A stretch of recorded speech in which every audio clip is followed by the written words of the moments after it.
Chapter 5. How it works. Rarely have we seen a person fail who has thoroughly followed our path. Those who do not recover are people who cannot or will not completely give themselves to this simple program. Usually men and women who are constitutionally incapable of being honest with themselves. There are such unfortunates. They are not at fault. They seem to have been born that way. They are naturally incapable of grasping and developing a manner of living which demands rigorous honesty. Their chances are less than average. There are those, too, who suffer from grave emotional and mental disorders, but many of them do recover if they have the capacity to be honest. Our stories disclose in a general way what we used to be like, what happened, and what we are like now. If you have decided you want what we have and are willing to go to any length to get it, then you are ready to take certain steps. At some of these we balked. We thought we could find an easier, softer way, but we could not.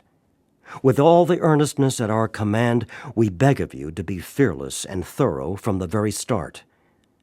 Some of us have tried to hold on to our old ideas, and the result was nil until we let go absolutely. Remember that we deal with alcohol, cunning, baffling, powerful.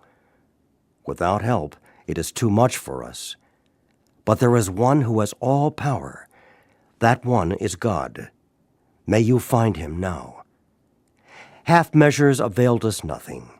We stood at the turning point. We asked his protection and care with complete abandon. Here are the steps we took, which are suggested as a program of recovery. 1. We admitted we were powerless over alcohol, that our lives had become unmanageable. 2. Came to believe that a power greater than ourselves could restore us to sanity. 3. Made a decision to turn our will and our lives over to the care of God as we understood him. 4. Made a searching and fearless moral inventory of ourselves. 5. Admitted to God, to ourselves, and to another human being the exact nature of our wrongs. 6.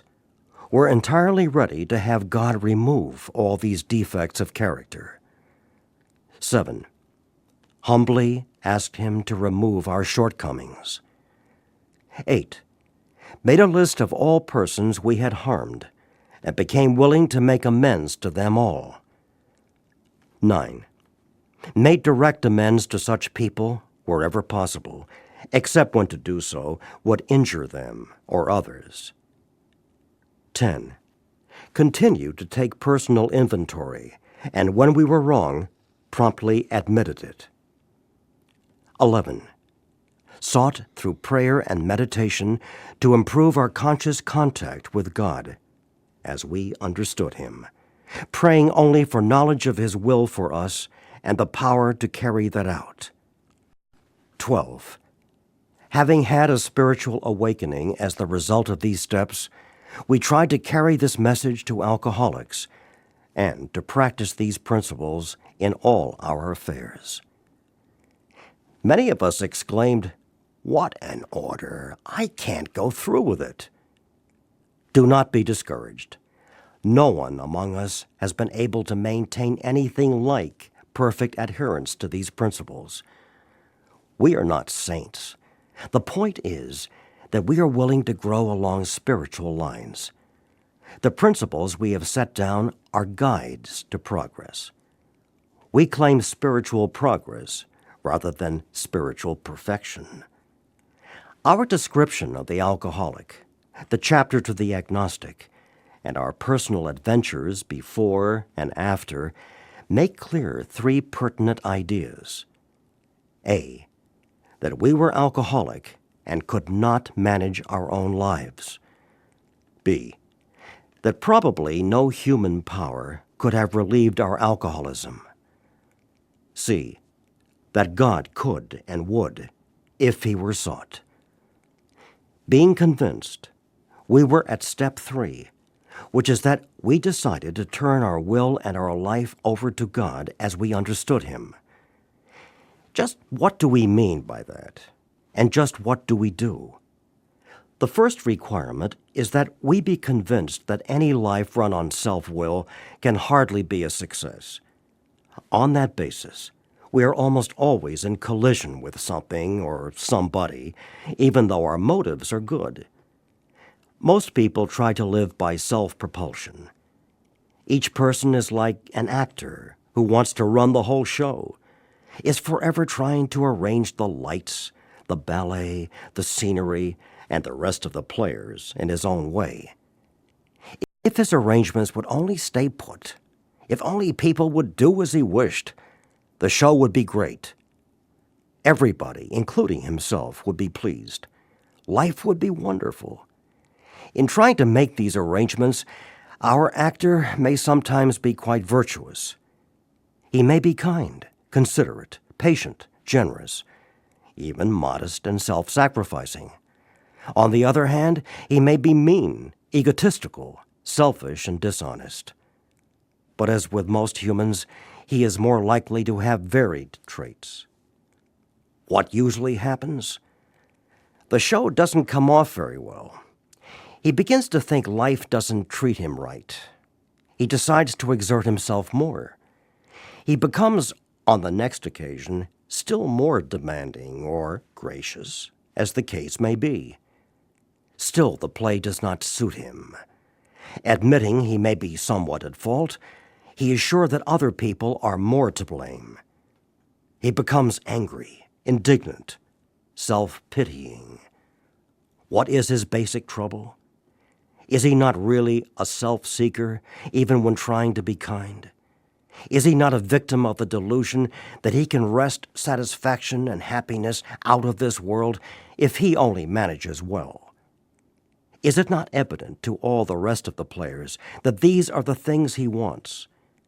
And do not his actions make each of them wish to retaliate, snatching all they can get out of the show? Is he not, even in his best moments, a producer of confusion rather than harmony? Our actor is self-centered, egocentric, as people like to call it nowadays. He is like the retired businessman who lolls in the Florida sunshine in the winter, complaining of the sad state of the nation. The minister who sighs over the sins of the 20th century. Politicians and reformers who are sure all would be utopia if the rest of the world would only behave. The outlaw safecracker who thinks society has wronged him. And the alcoholic who has lost all and is locked up. Whatever our protestations, are not most of us concerned with ourselves, our resentments, or our self-pity? Selfishness, self-centeredness, that, we think, is the root of our troubles, driven by 100 forms of fear, self-delusion, self-seeking, and self-pity. We step on the toes of our fellows, and they retaliate. Sometimes they hurt us, seemingly without provocation. But we invariably find that at some time in the past, we have made decisions based on self, which later placed us in a position to be hurt. So our troubles, we think, are basically of our own making. They arise out of ourselves, and the alcoholic is an extreme example of self-will run riot, though he usually doesn't think so. Above everything, we alcoholics must be rid of this selfishness. We must, or it kills us. God makes that possible, and there often seems no way of entirely getting rid of self without His aid. Many of us had moral and philosophical convictions galore, but we could not live up to them even though we would have liked to. Neither could we reduce our self-centeredness much by wishing or trying on our own power. We had to have God's help. This is the how and why of it. First of all, we had to quit playing God. It didn't work. Next, we decided that hereafter in this drama of life, God was going to be our director. He is the principal. We are His agents. He is the Father, and we are His children.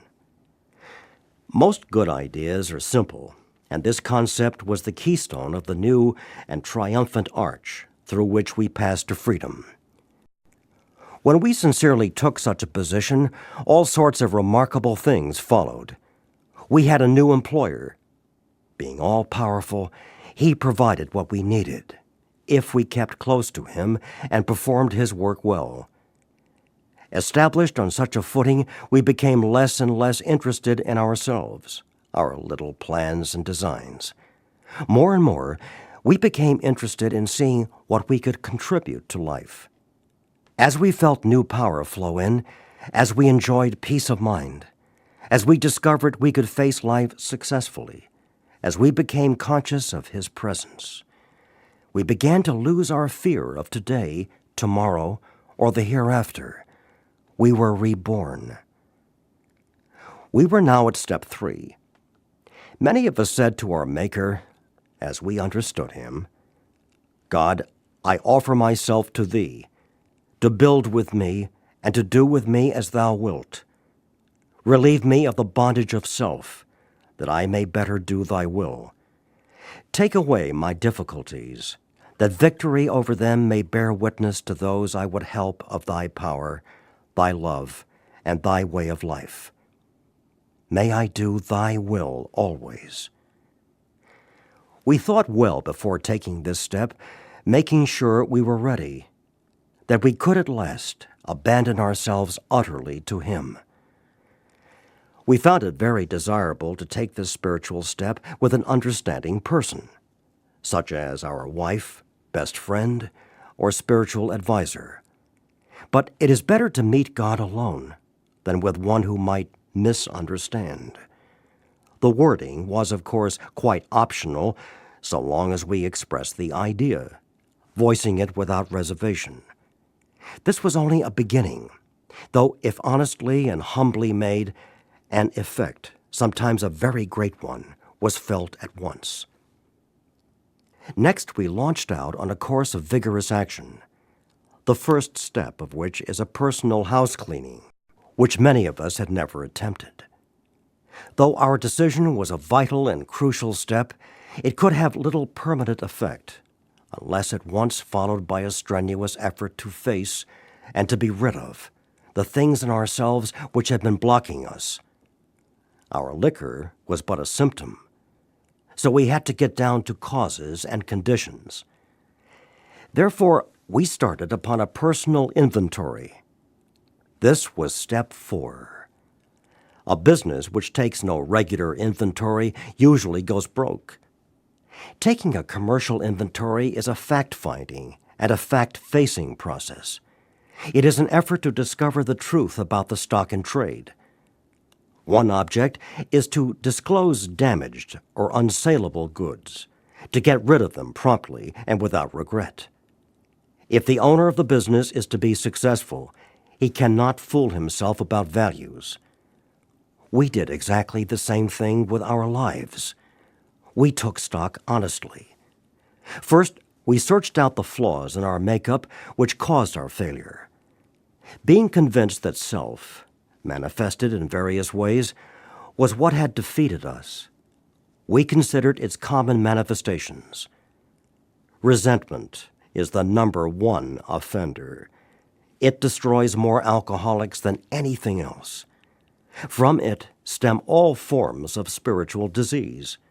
For we have been not only mentally and physically ill, we have been spiritually sick. When the spiritual malady is overcome, we straighten out mentally and physically. In dealing with resentments, we set them on paper. We listed people, institutions, or principles with whom we were angry. We asked ourselves why we were angry. In most cases, it was found that our self-esteem, our pocketbooks, our ambitions, our personal relationships, including sex, were hurt or threatened. So we were sore. We were burned up. On our grudge list, we set opposite each name our injuries. Was it our self-esteem, our security, our ambitions, our personal or sex relations, which had been interfered with. We were usually as definite as this example. I'm resentful at Mr. Brown. The cause: his attention to my wife affects my sex relations, self-esteem, fear.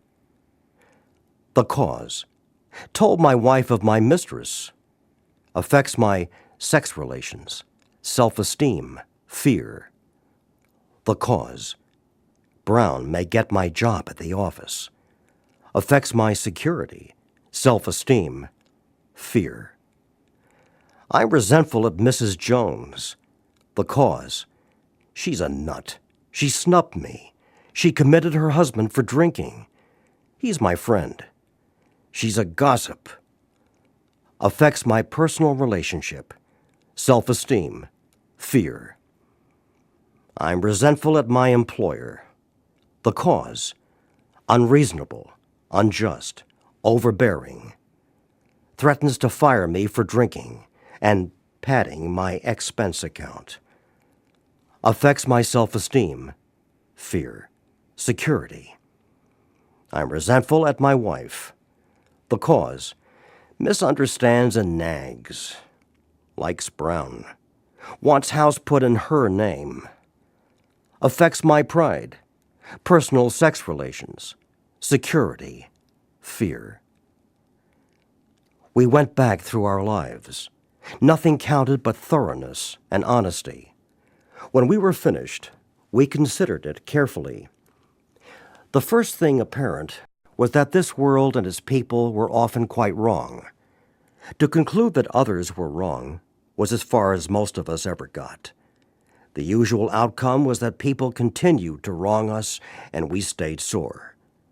Sometimes it was remorse, and then we were sore at ourselves.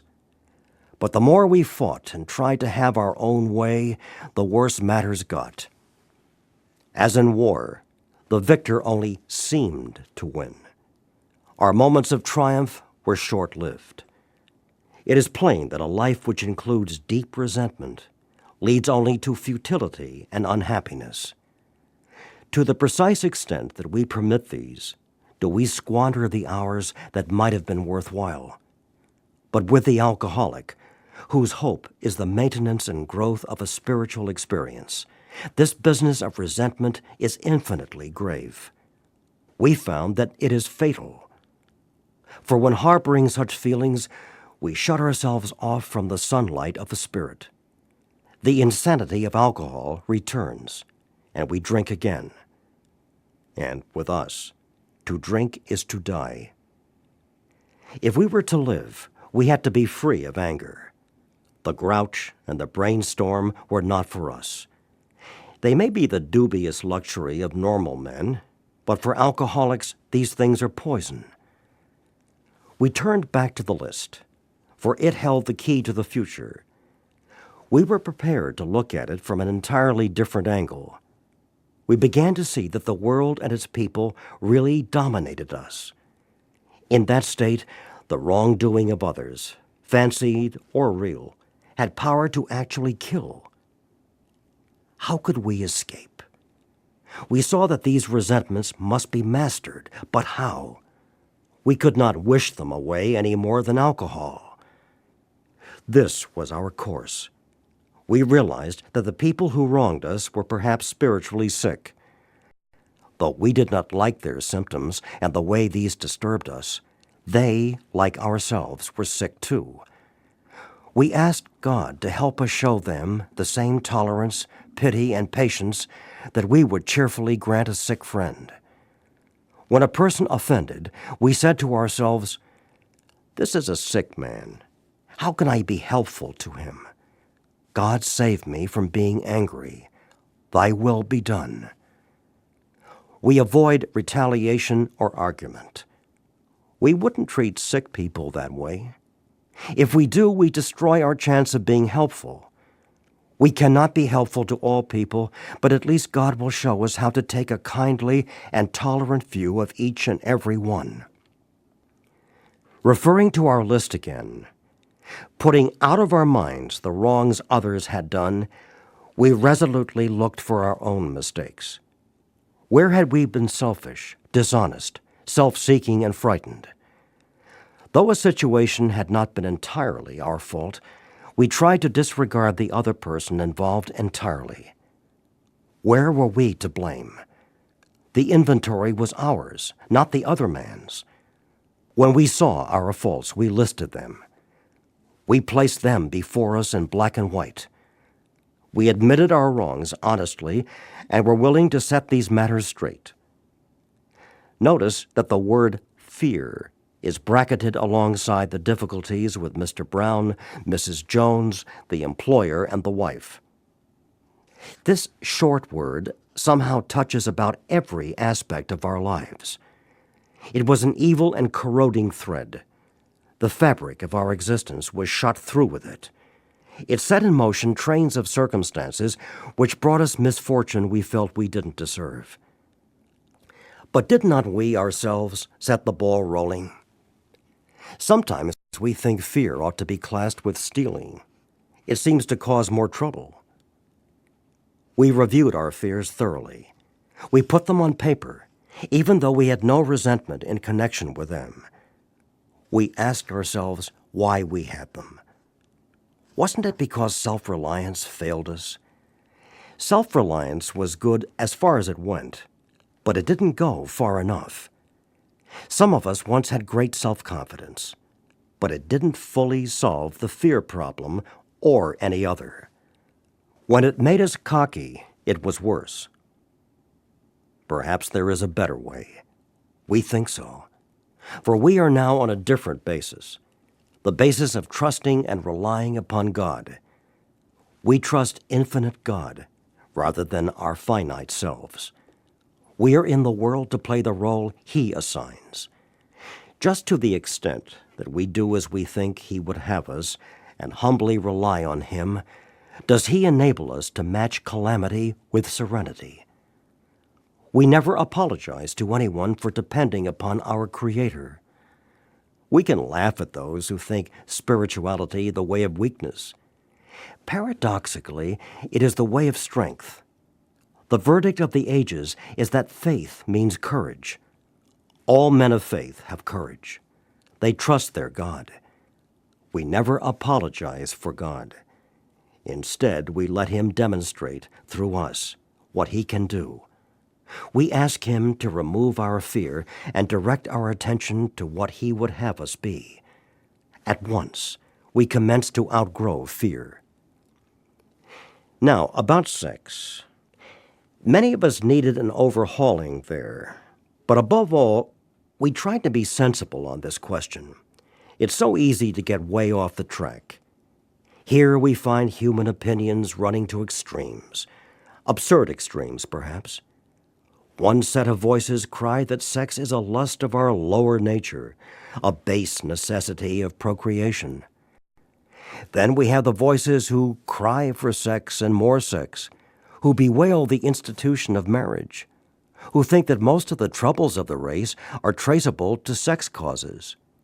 They think we do not have enough of it, or that it isn't the right kind. They see its significance everywhere. One school would allow man no flavor for his fare, and the other would have us all on a straight pepper diet. We want to stay out of this controversy. We do not want to be the arbiter of anyone's sex conduct. We all have sex problems. We'd hardly be human if we didn't. What can we do about them? We reviewed our own conduct over the years past. Where had we been selfish, dishonest, or inconsiderate? Whom had we hurt?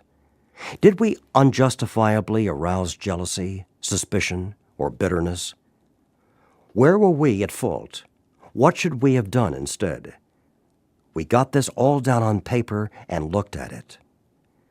In this way, we tried to shape a sane and sound ideal for our future sex life. We subjected each relation to this test. Was it selfish or not? We asked God to mold our ideals and help us to live up to them. We remembered always that our sex powers were God-given and therefore good, neither to be used lightly or selfishly, nor to be despised and loathed. Whatever our ideal turns out to be, we must be willing to grow toward it. We must be willing to make amends where we have done harm, provided that we do not bring about still more harm in so doing. In other words, we treat sex as we would any other problem. In meditation, we ask God what we should do about each specific matter. The right answer will come if we want it. God alone can judge our sex situation. Counsel with persons is often desirable, but we let God be the final judge. We realize that some people are as fanatical about sex as others are loose. We avoid hysterical thinking or advice.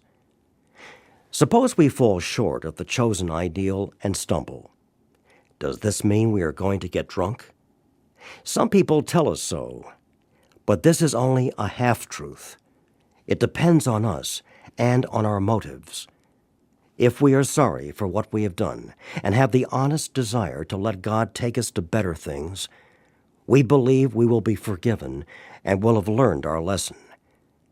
If we are not sorry and our conduct continues to harm others, we are quite sure to drink. We are not theorizing. These are facts out of our experience. To sum up about sex, we earnestly pray for the right ideal, for guidance in each questionable situation, for sanity, and for the strength to do the right thing. If sex is very troublesome, we throw ourselves the harder into helping others. We think of their needs and work for them. This takes us out of ourselves. It quiets the imperious urge, when to yield would mean heartache. If we have been thorough about our personal inventory, we have written down a lot. We have listed and analyzed our resentments. We have begun to comprehend their futility and their fatality. We have commenced to see their terrible destructiveness. We have begun to learn tolerance, patience, and goodwill toward all men, even our enemies, for we look on them as sick people.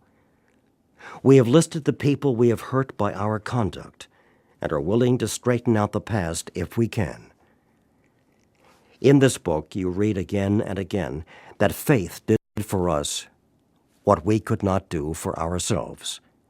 We hope you are convinced now that God can remove whatever self-will has blocked you off from Him. If you have already made a decision and an inventory of your grosser handicaps, you have made a good beginning. That being so, you have swallowed and digested some big chunks of truth about yourself.